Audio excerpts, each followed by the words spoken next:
the best burger in town. In fact, the best in the West. Hey, aren't you the guy that's running around with no clothes on? We're taking you back in time. But just how do you make a good corny dog? Today we dive deep into the archives of the SMU Jones Film Library.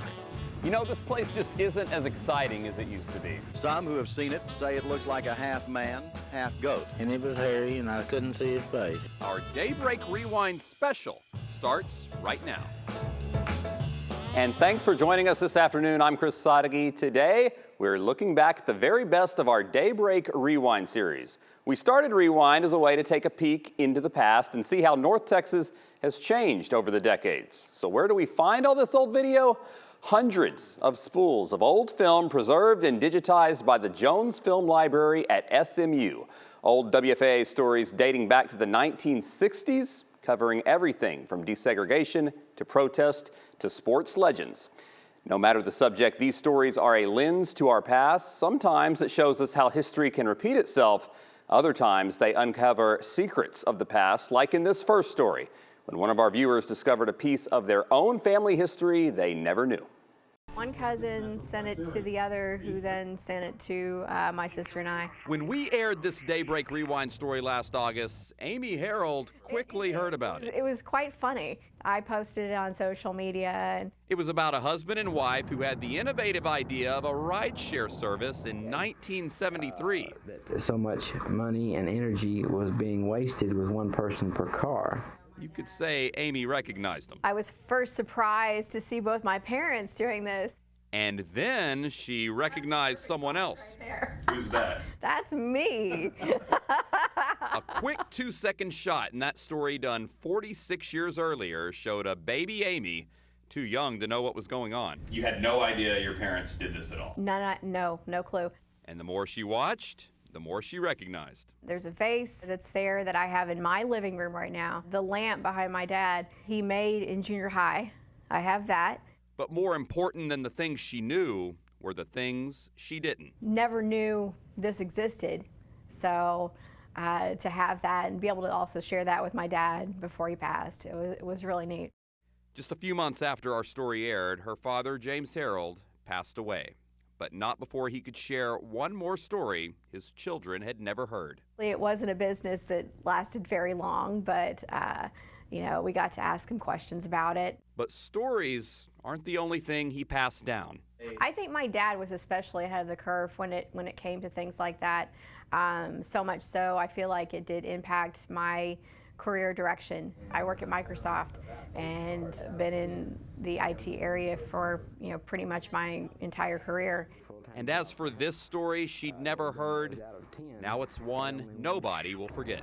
We played the clip that we had in its entirety at his memorial service. They got to see it there and know at least one of the things that he did during his life. A life that lives on in film and in family.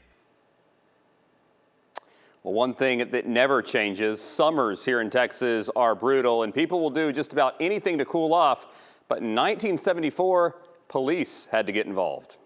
I think it's great. College campuses in 1974 were captivated. This new sport is drawing bigger crowds at SMU than some of the home basketball games. A game so exciting, yet so scandalous. The challenge? Not getting caught by campus police. And this game had just one rule. The object of this new sport is to streak from one end of campus to another, wearing nothing more than a smile. Nothing but a smile, a.k.a.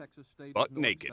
We picked up 2 men from off campus who were in the streaking attire. Streaking attire, a.k.a. naked as a jaybird. And this spectator sport got unruly at UNT. In anticipation of more streakers, a big crowd gathered in the middle of the campus. At UT Arlington, a feminist meeting was interrupted by something we can only show you thanks to the video from the SMU Jones Film Collection and, of course, their black boxes.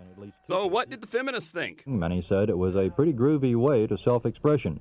At least one thought it sure beat swallowing goldfish. Wait, those are the only 2 options? Well, Channel 8 talked to a member of SMU's Streaking Thunder Buzzards who didn't want to show his face, even though he didn't mind showing everything else. You're sitting around, you get a little crazy, and you just say, hey, let's just go run around. I think it's a good way for people to get to meet each other at 2 a.m. Ah, a way to meet people, because what's a better icebreaker than this? And everybody comes up to you later and says, hey, aren't you the guy that's running around with no clothes on?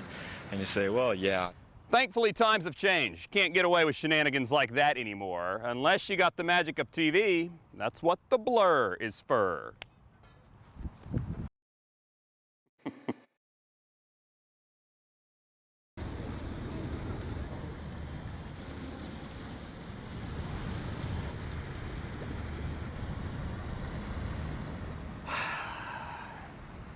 You know, this place just isn't as exciting as it used to be.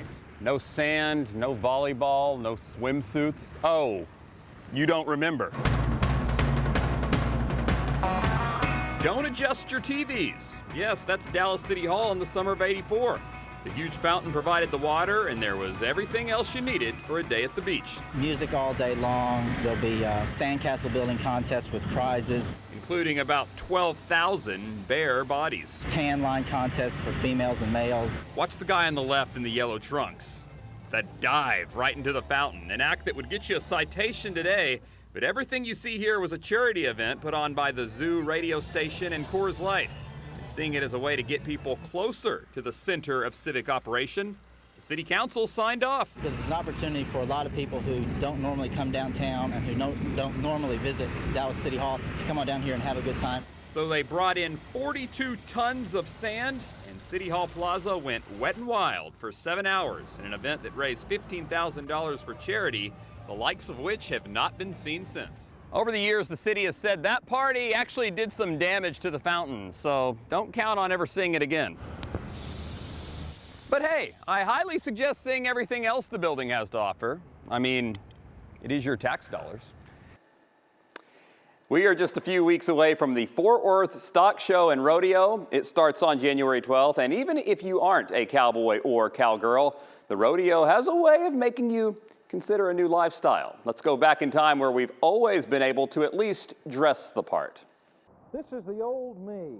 Low-cut shoes, dark business suit, tie. But when the rodeo was in Fort Worth in 1975, reporter Doug Fox knew a transformation was necessary. Now, this might be the uniform for Dallas, but it won't pass muster in Fort Worth this week. Nothing a trip down I-30 and a few dollars can't fix. Now, this is the new me. It starts with $65 boots, $10 pants, a $10 belt, a $15 shirt, and a $40 hat. Those prices have changed a bit in 47 years. I want to go all in, be a Fort Worth man. But transformation still starts with a shirt. We're going to look at plaids or some sort of print. Cavenders at the trade show gave us the fashion tips. What's also in right now, slim straight pants, where it's not as wide on the bottom. It's a little snug against your boot. From head to toe, something anything fancy. with a little bit of bling on it. Like that? Mm-hmm. We got Fort Worthified. A lot of people like the rubber on the bottom, so it grips to the floor. But if you want to go dancing, you're going to get a leather pair. Leather for dancing. So something like that. Then finally, you gotta top it off.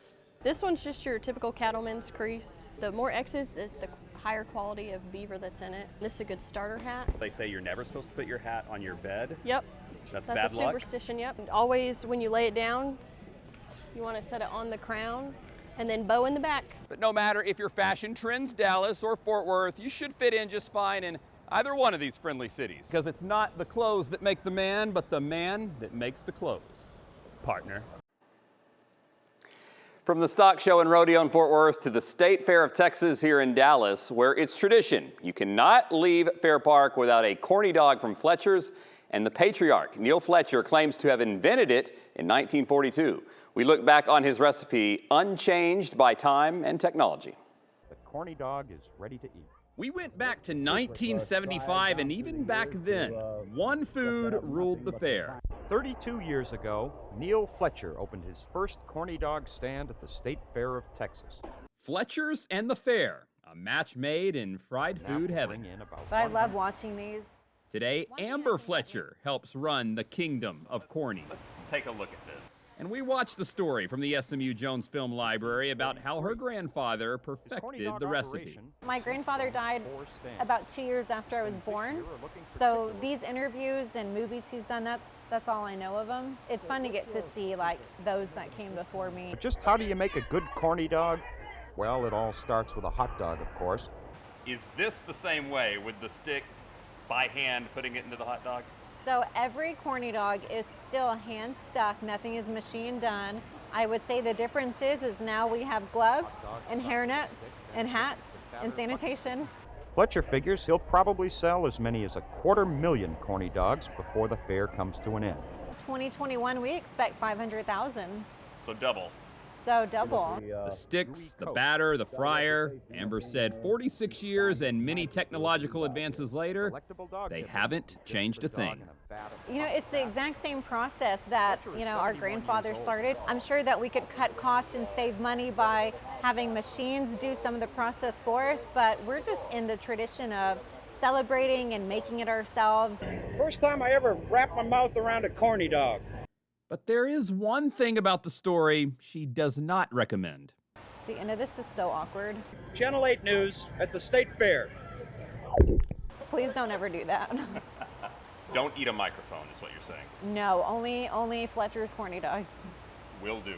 Yes, Fletcher's corny dogs. Nearly 80 years, a state fair tradition that has not had to change much at all. Thankfully, though, the reporting has. Stick with us. Our trip down memory lane continues. We'll take you back to the summer of '69, although Bryan Adams won't be there. But one North Texas town played a big part in the '60s pop culture. Skeptical say it's a man in a monkey suit, so tonight there will be more people back, armed with cameras and probably with rifles. Half man, half goat. It may not be Bigfoot, but we've had our own supernatural sighting in Tarrant County.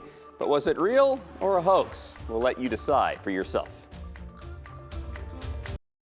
Oh yeah, welcome back. The moon landing, the Manson murders, Woodstock, all of it happened in the summer of '69. And one weekend in that year put North Texas at the very center of '60s culture. Fear was high. So 1969 was a very different era. Fears of narcotics, public fornication, all secretly backed by communists. And hippies were something they only saw on TV.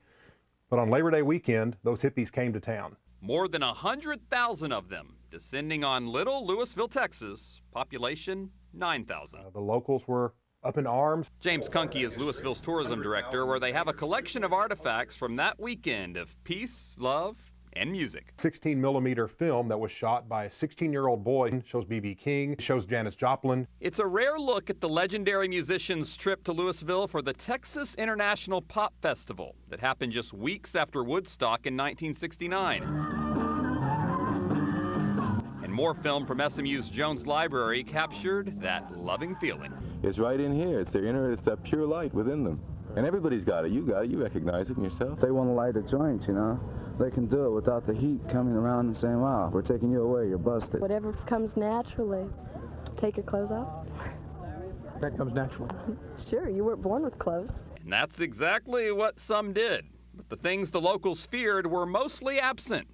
Kind of like the clothing. Ultimately, there were no serious incidents. Unlike some of the other festivals, this one went off pretty much without a hitch. One of the few physical reminders left is the historical marker at Hebron Station. It's about a few hundred feet from where the main stage was. But this Labor Day weekend, part 2. This is an event nobody else in Texas had. Nobody can claim it as their own. And Lewisville's celebrating the 50th anniversary this year by reviving the same festival on the same weekend, the same looking poster, even a few of the same bands. We're pleased that Chicago is actually coming back. And they hope the same feeling. Everybody's a stranger, and everybody shouldn't be a stranger. You know what I mean? Just keep your clothes on this time. Well, a few years ago, our Rewind series helped give one well-known Fort Worth business a look back at their roots and a chance to see some film of their family they never knew existed. What's the name on the order? The saying is, if it ain't broke, don't fix it. But if it tastes great, don't change it. It's the best hamburger I've ever eaten in my life. And Monty Suttle's been eating Kade Burgers since before they were even a burger place. It was still primarily a grocery store. Customers volunteer statements like the best burger in town, in fact, the best in the West. When a grocery store started selling unbeatable burgers, WFAA sent a reporter to Kincaid's in 1975. We found the story in the SMU Jones Film Archive that shows grocery shelves turned makeshift tables. They have cleared off the tops of their supermarket shelves to make room for the overflow lunch crowd. It was longtime Kincaid's butcher, O.R. Gentry, who bought the store from Charles Kincaid and started grilling up patties. Do your competitors ever come in to spy on you to see what it is you're doing? They sure do. They come in all the time. McDonald's? McDonald's. Jack in the Box? Right. And now 4 decades later, A friend of mine sent me the video, and so I was very excited to see that. Jonathan Gentry owns the burger business his grandfather started. I think that was one of the coolest aspects to see that video because I really got to see my grandfather in his element. You know, being third generation, we're so proud to be where we are today. Kincaid stopped selling groceries in '91, but people can still eat on the old shelves stocked with old bottles and cans as a tribute. We still have them on our shelves to kind of pay homage to our history of where we came from. That burger, it hasn't changed either. We've always kind of want to keep Kincaid's the way it's always been. You know, we kind of like to think of it as like a time capsule, kind of stuck in its own time. Indeed, you know it's got to be good, because few people would spend the lunch hour standing here with their foot amid the mayonnaise, eating lunch standing up. And 44 years later, foot amongst the grape juice, it's still every bit as good. Well, Christmas may now be over, but it's not too early for Santa to start training to slay next year's holiday season. Every single year we make our Christmas list, but how do you make sure Santa gets it? Can you hear him? Would you believe in 1972, Dallas had a direct line speakerphone to the North Pole? But of course, some just had to abuse the privilege. A car? What kind of car? Well, any car, so it's a 72. But even in the 1970s, malls like North Park got their game face on for the holidays. This man is suiting up for a big game. Christmas commercialism. And you can't play a big game unless you're in proper shape.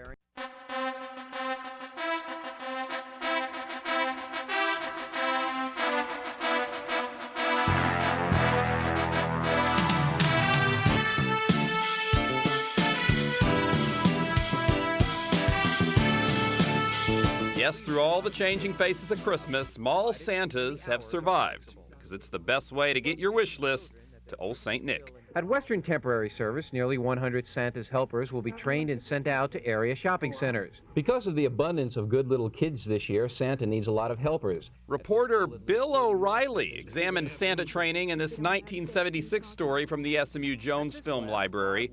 Grown men sitting on each other's lap? Hey, anything to prepare for whatever request is thrown at you. He does not refer to their parents as mothers and fathers.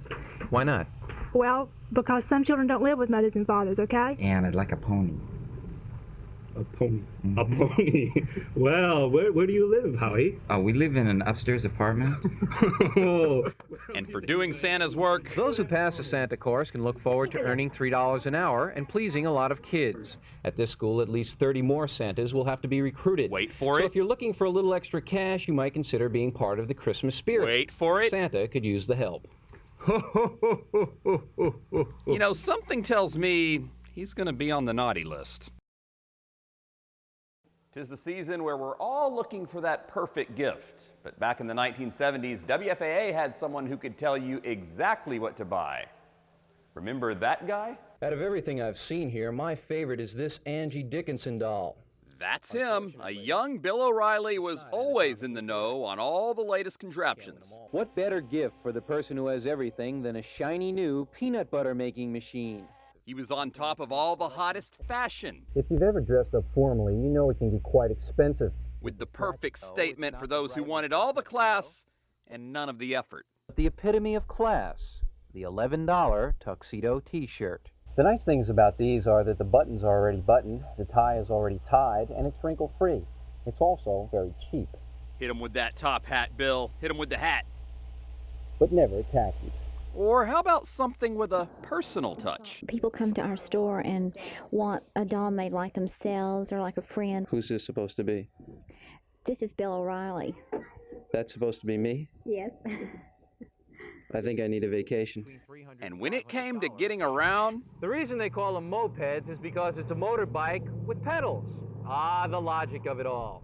he had the latest and greatest wheels as well. You just get on, start pedaling, and zoom away into the sunset. Bill O'Reilly, Channel 8 News on a moped in North Dallas. And leaving us all to wonder, whatever happened to that guy? Well, we know Bigfoot, the Loch Ness Monster, well-known supernatural beast. But did you know we have one right here in North Texas? I went back to the scene of the sighting to investigate it myself. Creatures and critters present and past have wandered the Fort Worth Nature Center for decades. And people used to drive out into this old sand pit. But one in particular has fascinated more than any other. A good spot for young folk to do what young folk do. Rob Dankhouse is the manager of the Nature Center and took us to the old hangout spot where in 1969, something happened. They heard some disturbance and then a loud scream. A tire, with a rim mind you, came flying 500 feet off that ridge. And when the crowd looked up, they saw a creature up on top there. Some who have seen it say it looks like a half man, half goat. And it was hairy, and I couldn't see his face. It was in the dark. a local journalist chronicled in a book the drawings and newspaper clippings of the Lake Worth Goatman. And Channel 8 was there the next day with a story now archived in the SMU Jones Library. It was up there on those cliffs, and it'd stay up there running back and forth. The skeptical say it's a man in a monkey suit, so tonight there will be more people back, armed with cameras and probably with rifles. Suddenly, everything added to the mystery. There had been other incidents. A creature had jumped on top of a car coming out of a tree. But whether it was Goatman or maybe just some pranksters, in these woods, the legend lives on. I'm gonna put you on the spot. Is this real? Is it a hoax? I'm a biologist, and as biologists, scientists believe in fact. But you know, if you don't believe in mystery, then fact is kind of worthless. So if you're ever in these woods, make sure you keep an open mind and open eyes for a hairy, scaly goat beast. Someone might always be missing a mother-in-law. And you can watch even more footage from our WFAA vault anytime on WFAA Plus. Just go to the App Store on your Roku, Amazon Fire, or Apple TV device. Search WFAA, then download the WFAA Plus app for more original content and footage you've likely never seen before. And if you ever miss Daybreak, you can watch it on WFAA Plus too. Thank you for joining us for this look back at the very best of Rewind. Make sure you stick with us for WFAA News at 5 next.